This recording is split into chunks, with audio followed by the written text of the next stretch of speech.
هاتین ئێرە پارچە ئەسلیەوە من گۆڕی تا ئێستا مشکلی نەبووە و دە مانگە هیچ مشکلێ بۆ من نەبووە من مەمنونم گەلێک باش.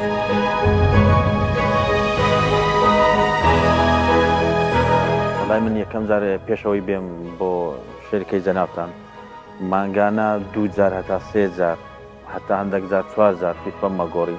هەزارێ تقریبا نێزێکی 60,000 70,000 مەسروفی بوو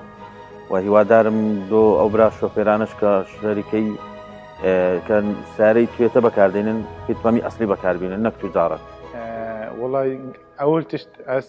گەلێک سیارەکەی تەمین بووم کە شتەهاتە گۆڕن پێشچاو بێم هەموو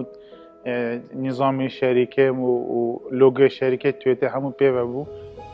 ئەوە دلێم گەلێک لێ تەمین تانکە بنزینەوەتە پاکشکردن واتانو کە الحەمدولە چ عەتەڵ نەبیە کەس بێزە مەسەلەن سلفەکی لێت دەم سیارە بێ مشکلە و بێ مرتاح سەفەرێت کەم تێم و چم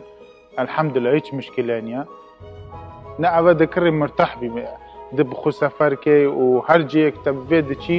مرتاحی نەک وەکی دیکەی دیکە دە باژارێکانە دەبل فیتپام و تەرهیمکەن و فیشە و نظام چوو خەتەریات زیێترە هەم شتێک وەکی گوتانی پارێکی نییە بەس تو ڕەنگە پارێکی مەسەلەن مناسبتر دوو قاتی بدەی بەچێ مرتاحتری